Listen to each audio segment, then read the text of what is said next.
Assalamualaikum warahmatullahi wabarakatuh. Waalaikumsalam warahmatullahi wabarakatuh.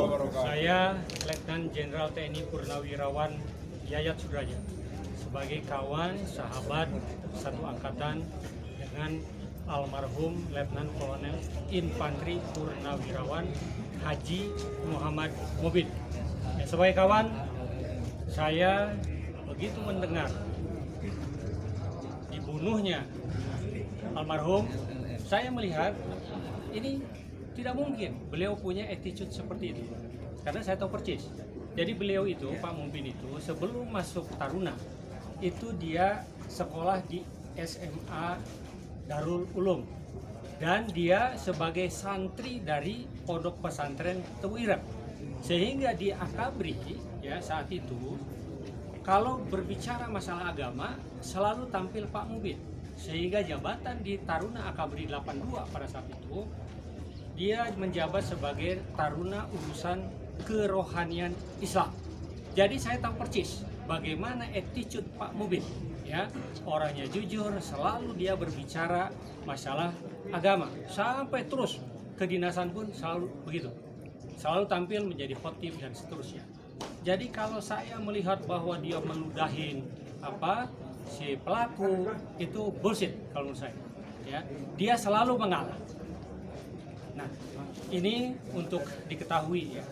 Jadi saya tidak banyak bicara pada saat mendengar laporan kepolisian dari Polsek setempat pada saat awal. Tetapi saya alhamdulillah, ya, waktu saya monitor pertama dari Polda itu berbicara percis plak seperti yang dilaporkan oleh Polsek, kita bereaksi. Kok seperti ini? Dan tidak mungkin seperti ini. Begitu kita bicara, ya, termasuk ada dari tim hukum PPAD, dari tim hukum Kodam, dengan tim pengacara yang kita bentuk, ya, yang dikuasakan kepada Pak Muhtar oleh keluarga, ya. Kita telusuri, kita tekan, ternyata besoknya berubah dari Polda. Ada perubahan, ternyata tidak seperti itu. Sehingga istilahnya pasal yang dikenakan semula adalah 351 ayat 3 itu berubah menjadi 340. Saya hatur nuhun kepada Polda, ya. Ini berarti sudah on the track. Ini yang kita minta, ya, oleh kawannya almarhum Mobin, hanya diminta adalah kepolisian on the track, ya, jangan merekayasa. Jadi betul-betul tegakkan keadilan dan kejujuran, jangan ngabohong gitu, ya. Ini kan seperti sekarang yang saya monitor, pisau yang dijadikan barang bukti ternyata bukan pisau itu karena tidak ada bercak darah. Saya tahu walaupun tidak paham secara keseluruhan hukum, saya tahu namanya barang bukti itu tidak boleh diutak-atik, tidak boleh dibersihkan.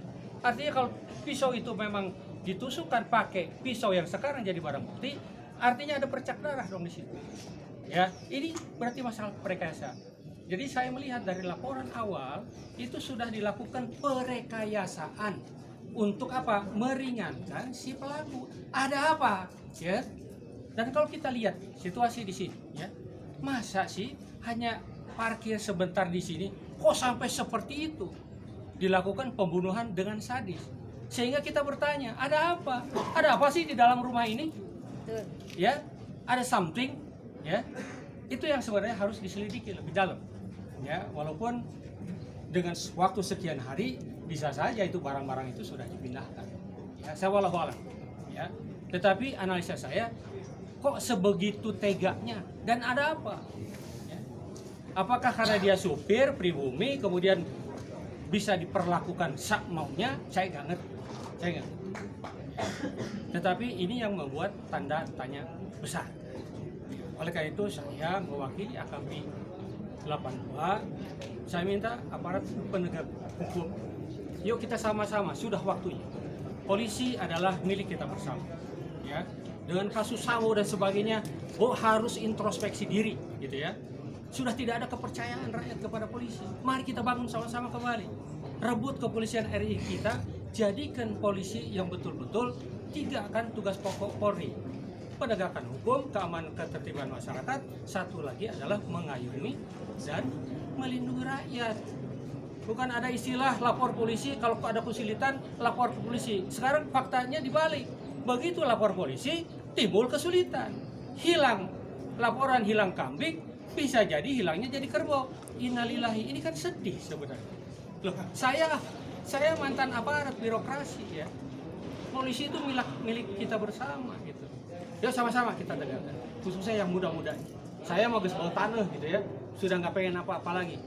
Yang penting eksistensi bangsa pribumi khususnya ya. Ya sama-sama kita angkat. Jadi perih sekali saya melihat ya. Jadi jangan ada lagi istilahnya ya. Penegakan hukum itu berpihak kepada siapa yang bayar. Hilangkan itu. Yuk kita sama-sama. Sama-sama kita bangun negara ini dengan penuh kecintaan kepada rakyat anak bangsa ini. Ya. Jadi jangan, kita tahulah situasi. Saya yakin dari nurani aparat ya yang paham situasi negara saat ini, negara ini tidak dalam keadaan baik-baik saja. Sudah dikuasai oleh oligarki ya.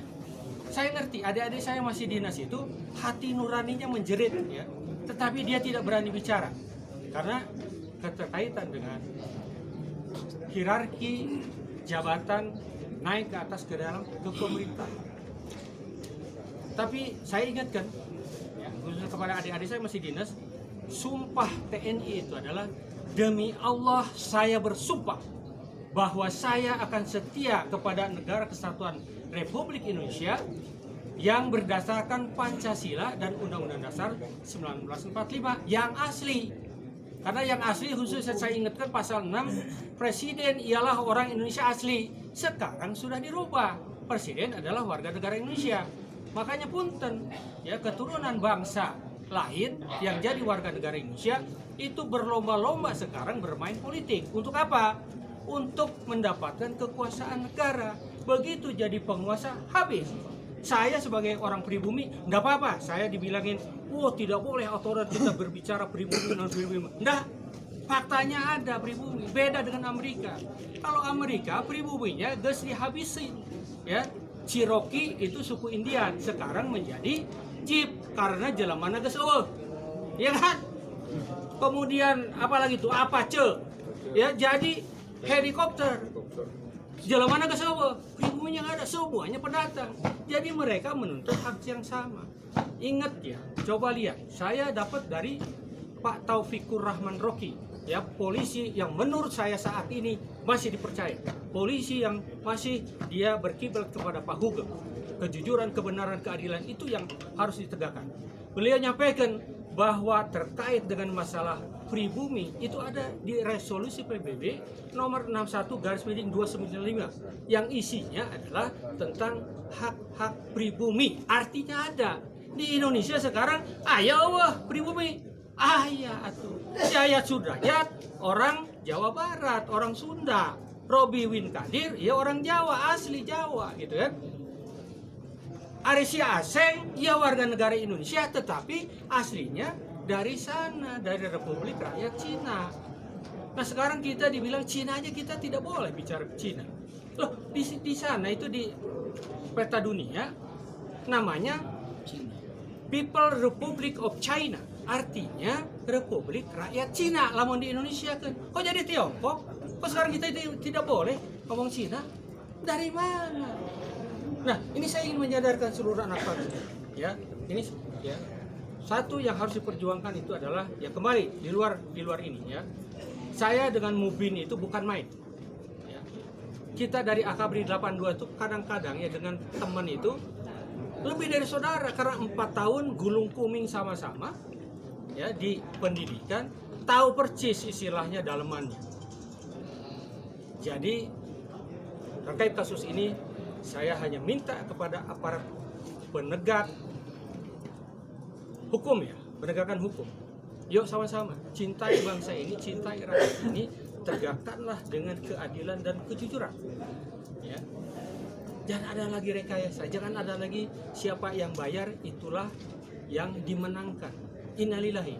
Ingat bahwa semua itu akan dipertanggungjawabkan di akhirat kelak. Tidak sampai di sini. Kalau percaya akhirat, kalau ada yang tidak percaya ya mangga saja, silakan. Nah kembali kepada anak bangsa ini saya ingat, ya Undang-Undang Dasar 45 sudah dirubah. Pasal 6 sudah memungkinkan keturunan asing bisa jadi Presiden Republik Indonesia. Perpolitikan kita ya, itu semuanya sudah transaksional. Artinya siapa yang punya duit ya yang jadi. Suatu saat nanti Presiden keturunan asing atau asing, legislatif keturunan asing dan asing, ya karena pribumi itu bukan duit. Ya, pribumi buat sengsara terus, tidak bisa bermain lagi di perpolitikan nasional kecuali yang di belakangnya ayah cukup politik. Kalau sudah begitu, pribumi habis. Saya ingatkan. Makanya kepada seluruh anak bangsa ini, yuk sama-sama kita kembalikan kepada Undang-Undang Dasar 45, ya. Founding father kita sudah memprotek supaya bangsa pribumi ini tidak hilang dari peredaran seperti orang pribumi di Amerika atau orang Melayu di Singapura atau orang aborigin di Australia. Innalillahi. Mau seperti itu pribumi dihabisin, malah dibuat nanti luntang lantung itu menjadi seperti orang-orang Rohingya, ya, ditendang dari tanah airnya, kemudian jadilah dia pengungsi di negara-negara lain. Saya pernah jadi atas pertahanan di Cina, ya, 3 tahun, 2006 sampai 2009. Saya tahu bagaimana Cina mengokupasi Tibet, mengokupasi Xinjiang dan Inder Mongolia. Oleh karena itu, saya bukan primordialis. Ya, saya bukan anti Cina, tidak. Tetapi menurut saya ada 3 golongan, ya, khususnya etnis dari bangsa Cina. Kenapa? Satu adalah yang nasionalis. Itu aset kita. Tidak boleh, ya, seperti Kui Kianji. Dimanapun dia berada selalu dia berbicara membela rakyat. Pebisnis murni itu berkaitan dengan masalah perekonomian kita murni. Tetapi yang bermain politik ini yang hati-hati, ya. Jadi dia sudah kaya di sini kan kita tahu semua. Jadi warga negara sini begitu dia ngomong di RRC dia bilang bagi saya Indonesia tetap adalah bapak angkat, bapak kandung saya adalah Republik Rakyat Cina, ya, bermain politik, ingin memegang kekuasaan, ingin menyingkirkan pribumi. Ini yang sedang berjalan menurut saya. Ini yang harus kita waspadai bersama dan saya ingatkan kepada seluruh anak bangsa. Saya tidak pengen apa-apa. Yayat Sudrajat sudah cukup, sudah 63 tahun, sudah waktunya geus bau tanah, sudah waktunya dipanggil Yang Maha Kuasa. Tetapi yang saya ingatkan ke depan adalah bagaimana anak cucu bangsa Indonesia ini, khususnya bangsa pribumi orang Indonesia asli. Sekian, kurang lebihnya mohon maaf. Wabillahi taufiq wal hidayah. Wassalamualaikum warahmatullahi wabarakatuh. Waalaikumsalam.